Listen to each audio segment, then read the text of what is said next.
we're very excited about the improvements that we're going to be able to make at Rita Cannon. What we're focusing on is improving the learning environment within the classrooms for the children as well as the teachers. This is the first time that the school district's been able to go into a facility and renew all of the classrooms to a like new condition throughout the whole school. We're very excited.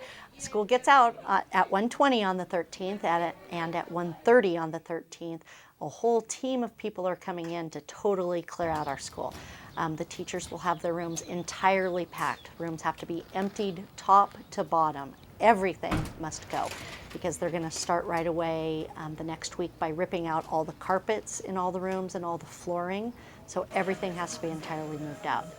The school's 45 years old, so many of the things that we have here are original to the school from 45 years ago.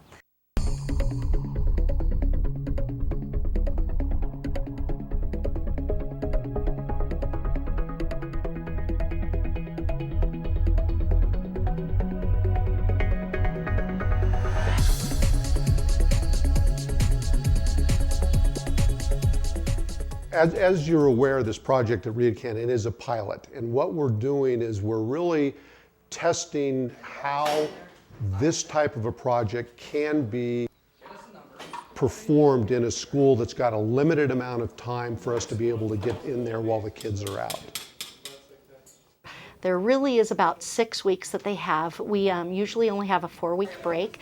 We're able to extend the break this time for 2 extra weeks to give them some extra time over the summer, and then we'll shorten our November break, and instead of having 4 weeks off there, we'll only have 2 weeks off there.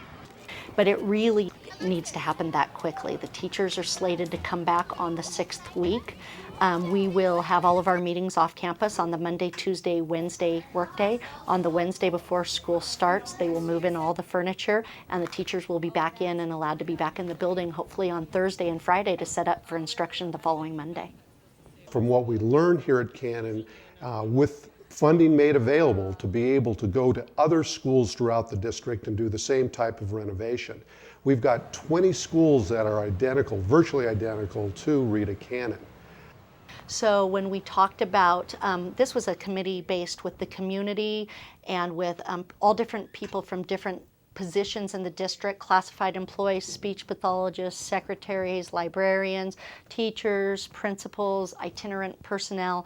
And we talked about what are the must-dos at school? What do we need to put in these older schools? What do we need to revitalize these schools? And so we spent a lot of time meeting in November and December and coming up with lists that we really thought were important things that should happen in schools. What needs to be replaced? What needs to be fixed? Considering safety, the single point of entry. So we came up with a long list of things that we thought was kind of the minimum list that needed to be done in schools that need to be revitalized. The goals of the Rita Cannon project, as well as other renovation projects in the school district, are to keep our children safe, warm, and dry in the classrooms, and to also bring them the technologies that are currently available that have been demonstrated to show that an improvement in educational quality of the classrooms by the teacher's delivery.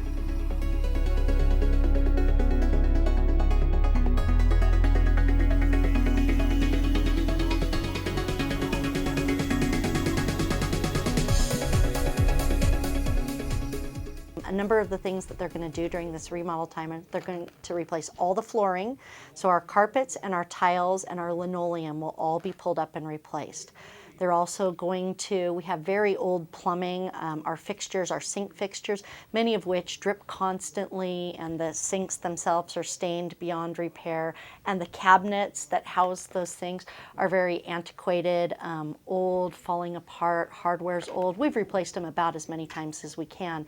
So we're going to get new cupboards that house the sinks. In the bathrooms, we're going to get new linoleum and new toilets. Again, the toilets, many of them don't flush properly or constantly run, and they just can't be replaced anymore or fixed anymore, so they have to be entirely replaced. Some of the really exciting things that are going to happen in the classroom are we're going to get brand new furniture for all the students and the teacher furniture as well, bookcases and file cabinets. One of the most exciting things is that we're going to be upgraded with our technology. We're going to get Promethean boards, which are interactive smart whiteboards in every classroom. These are big screens that actually can connect to the internet, and the teachers can also download data from their computers onto these whiteboards, and they can do instruction on these. They're touch screens, and kids can go up and interact with the data that's up on the board.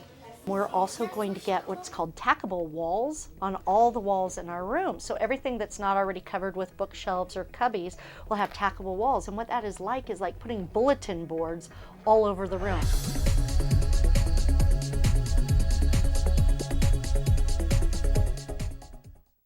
You know, if you buy an old house, there's a lot of fixing up and a lot of maintenance you have to do. And that's the same with the old schools. There's a lot of maintenance that has to happen. And sometimes you never get to the point of a new school, but we're going to really try.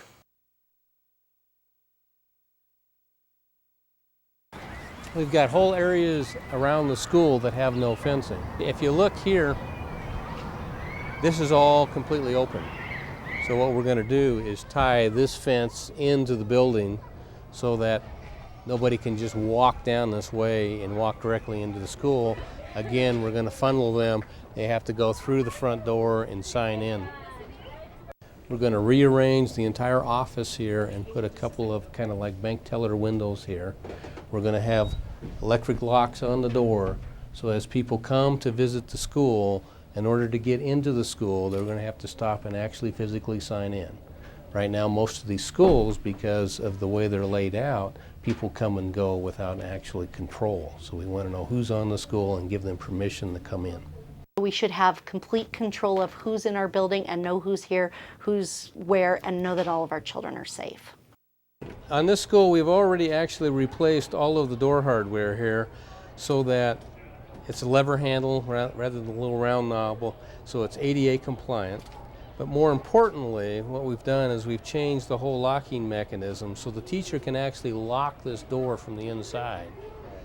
Before, if we had any sort of incident going on in the school and we needed to lock the doors, the teacher would have to go outside, lock the door, and then pull the door shut.